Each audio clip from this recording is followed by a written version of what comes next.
Hi, I'm Olivia Thompson, and 3 months ago, my sister-in-law Diana turned my life upside down.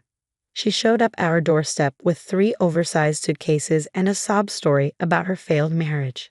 What was supposed to be just a few days quickly spiraled into chaos, with my mother-in-law Margaret orchestrating a complete upheaval of my home, including demoting me to the unfinished basement so Diana could claim our master bedroom.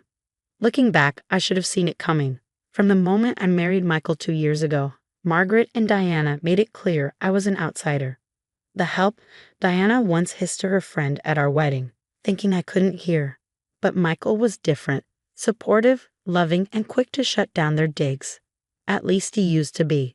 The night Diana arrived, mascara streaked down her cheeks as she collapsed dramatically into Michael's arms. "Mark left me," she sobbed. "He's been cheating for months." Michael shot me a pleading look, and I nodded. Of course we'd help. "You can take the guest room," I offered, already grabbing fresh linens. But Diana's eyes flitted to our bedroom door, ajar just enough to reveal the king-size bed and bay windows I painstakingly decorated. "The guest room?" Margaret's voice crackled through Diana's phone on speaker. I hadn't realized she was listening. "That tiny, dusty space? Absolutely not. Diana needs proper rest after her trauma." "Mom, I don't want to impose," Diana murmured, though she made no move to object. "Nonsense," Margaret snapped. "Michael, your sister needs support. Olivia can make do elsewhere. She's young and adaptable. Isn't that right, dear?" The way she said dear made my teeth grind. Before I could respond, Michael shifted uncomfortably. "Maybe just for a few days, honey. Diana's really upset." And just like that, I lost my bedroom. Diana moved into the master suite, complete with a memory foam mattress I'd saved for months to buy. I ended up in the guest room, but Margaret wasn't finished. The next morning, she marched in with a contractor in tow.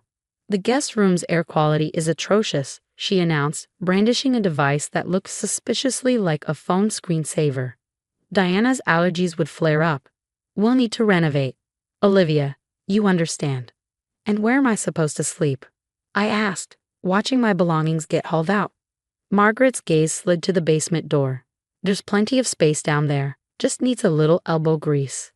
Think of it as a project, something to keep you busy." Michael started to object, but Diana burst into tears. "I should've just gone to a hotel," she wailed. "That sealed my fate." The basement was dark, damp, and littered with old Christmas decorations and exposed pipes. It was ironic, really, my interior design business was thriving. Yet I found myself laying a cot between a water heater and a stack of dusty boxes. "It's just temporary," Michael assured me. But as days turned into weeks, Diana's recovery became a parade of wine nights and spa days. Funded, no doubt, by Mark's cheating money. The master bath became her personal vanity, while my toiletries were relegated to a rusty shelf near the basement sink. Margaret visited daily, her criticism wrapped in a sugary smile. "Olivia, dear, I noticed the upstairs windows could use a cleaning. Though I suppose you wouldn't know from down here. Or, I'm teaching Diana your lasagna recipe. She's such a natural.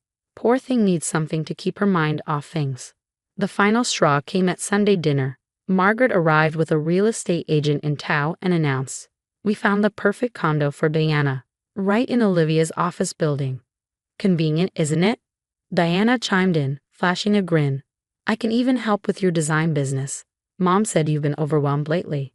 I never said. I started, but Margaret waved me off. "We're all family, dear. Diana's been such a blessing already. She even redecorated your old bedroom. It looks stunning." I clenched my fork, picturing my carefully curated decor, now covered in Diana's chaotic Pinterest knockoffs. "Actually," I said, my voice sharper than I intended, "my business isn't a family venture. And I don't need help." The room went silent. Margaret's smile tightened. "We'll discuss it later," she said, her tone icy. "Diana, show Olivia the paint samples you picked for the basement. Since you'll be staying longer, we should make it livable." Paint samples. For my basement exile. I stood abruptly, knocking over my water glass. "I need some air," I muttered, heading for the door. As I stepped outside, I heard Diana's theatrical whisper, "See, Mom? I told you she's been so unstable. Michael, we're just worried about her." I sat in my car, gripping the wheel, when my phone buzzed. A text from my best friend Lily lit up the screen. 911. Pipe burst in my kitchen. Need your expertise ASAP. For the first time in weeks, I smiled. On my way, I typed back. Sometimes a crisis is exactly what you need, and Lily's kitchen wasn't the only thing I planned to fix. I pulled into Lily's driveway, my mind churning with frustration over Diana's latest move. Inside, the smell of damp wood hit me immediately. Her kitchen was a wreck, with water-stained cabinets and warped flooring. "It's bad," Lily admitted, grimacing as she handed me a coffee. "But you look worse." Spill. We settled into her living room, and the words poured out. Diana's melodrama, Margaret's constant interference, Michael's inability to stand up for me. By the end of my rant, Lily's face had gone from sympathetic to stone-cold furious. "So let me get this straight," she said, setting her mug down with deliberate precision. "Your sister-in-law moves in, takes over your bedroom, and now she's scheming to take over your business. And Michael's just letting this happen." "He's stuck in the middle," I said weakly, though even I didn't believe it anymore. "No, he's stuck under his mother's thumb," she shot back. Grabbing her phone, she started scrolling. "You remember Karen from college? She's a real estate lawyer now. And I think you need to hear what she has to say about tenant rights." "Tenant rights?" I repeated, confused. Lily fixed me with a knowing look. "You're on the deed, right? Equal ownership with Michael?" I nodded, feeling a flicker of hope. "Then legally, they can't push you out of your own bedroom. Diana doesn't have a single right to be there." For the next 2 hours, Lily, Karen, on speakerphone, and I formed a battle plan. Karen walked us through everything: property laws, business protections, even tenant agreements. By the time I left, I felt something I hadn't felt in weeks: empowered. The house was quiet when I returned.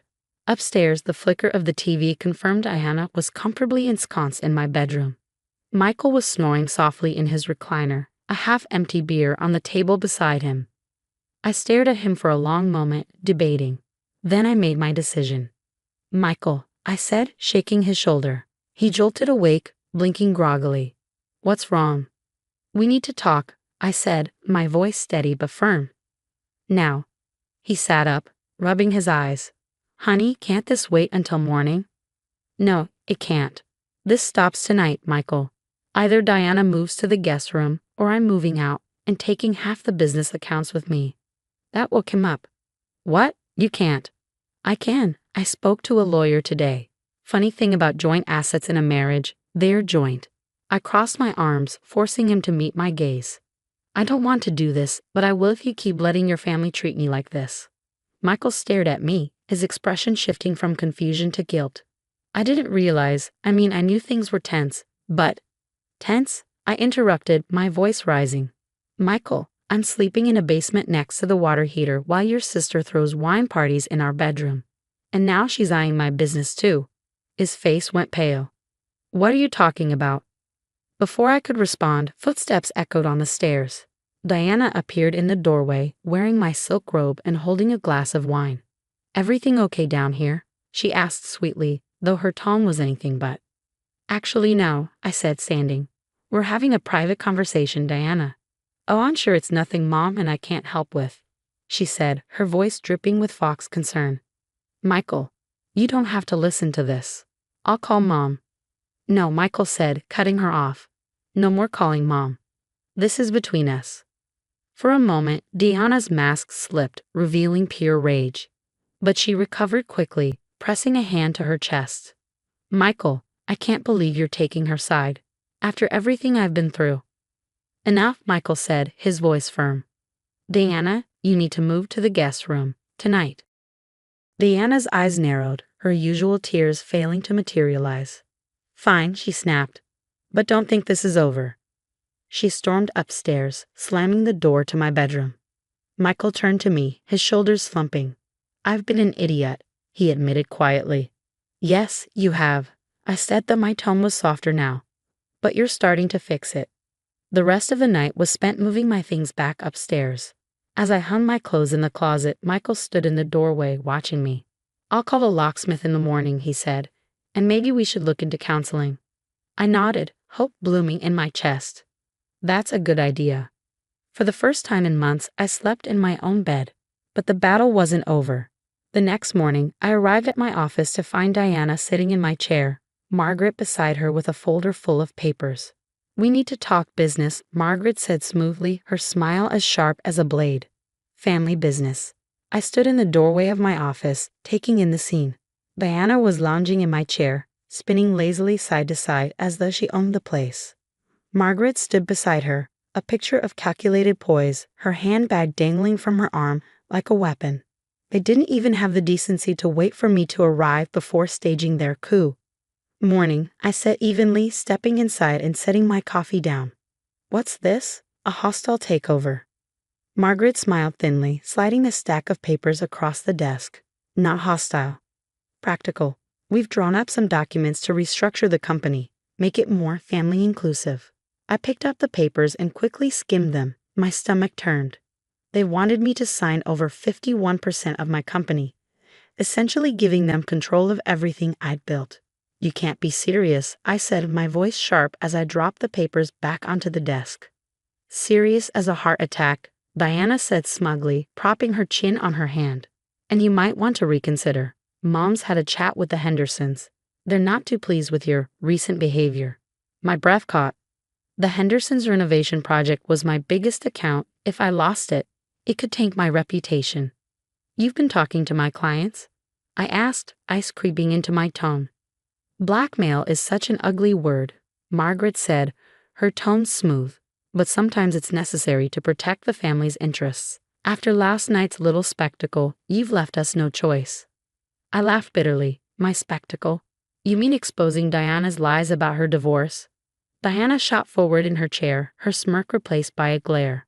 "Watch it, Olivia. Things can get very messy for small business owners if the wrong people hear the wrong things." The office door swung open before I could reply. Karen walked in, her heels clicking against the floor, and Mark, Diana's ex-husband, followed close behind. "Oh good," Karen said, her voice light. "Everyone's here. Saves us the trouble of making this a two-act play." Diana shot up from the chair like it was on fire. "Mark, what are you doing here?" "Filing fraud charges," he said flatly, his gaze locking onto Diana. "You emptied our accounts, Diana. Did you think I wouldn't find out?" Margaret stepped forward, her composure faltering for the first time. "Now, see here." "Careful," Karen interjected smoothly, holding up her phone. "I'd think twice about denying anything. Olivia has recordings of everything you just said. Threats, blackmail, defamation, all admissible in court." Diana's face went pale. "You can't use those." "I can," I said, cutting her off. "Company policy. All business meetings are recorded. The acoustics in here are fantastic, by the way." Margaret sputtered, but Karen wasn't done. She slid 2 more papers onto the desk. "This is a cease and desist order preventing either of you from contacting any of Thompson Design's clients. And if you so much as breathe in Olivia's direction without her consent, we'll file this restraining order too." "Michael will never let you do this," Margaret hissed. "You're tearing this family apart." Michael's voice came from behind her. "No, Mom, you are." He stepped into the room, his expression grim. "And Olivia isn't alone anymore." Diana's mask cracked completely. "Mark, please," she pleaded, tears welling in her eyes.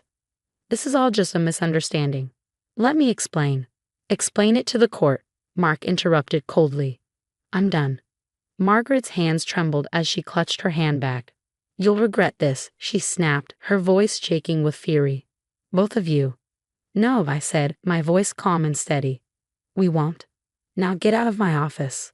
Margaret pulled Diana toward the door, but not before throwing one last venomous glare in my direction. "This isn't over," she spat. "I look forward to your next attempt," I replied, smiling coolly. "It'll be fun to shut that down, too." Once the door closed behind them, the room felt lighter, like a storm had passed, leaving fresh air in its wake. Karen turned to me, a triumphant grin on her face. "That went better than expected. Mark, thank you for coming." He nodded, his expression softening. "It was the least I could do. I'm glad you're standing up to her." After they left, Michael pulled me into his arms. "I am so sorry," he whispered, his voice thick with emotion. "For everything, for not standing by you sooner." I looked up at him, my heart aching and hopeful at once. "We'll fix it," I said. Together. The coming weeks saw a cascade of victories. Diana was charged with fraud, and Margaret's influence over Michael crumbled. The Hendersons, it turned out, had never even spoken to Margaret, and their project continued as planned. They even referred me to 3 new clients. Michael and I began couples counseling, untangling years of manipulation and rebuilding trust. Slowly, we found our way back to each other. 2 months later, as I sat in my home office, now a serene, productive space, I smiled at a text from Lily. Just saw Diana at Starbucks. She's a barista now. Karma's beautiful, isn't it? I laughed softly, setting my phone down. On my desk was a photo from our housewarming party, a celebration of a home free of toxic interference. Life isn't perfect, and family is complicated. But sometimes, standing your ground and fighting for yourself is the only way forward. And when you have people who truly love and support you, even the hardest battles are worth it.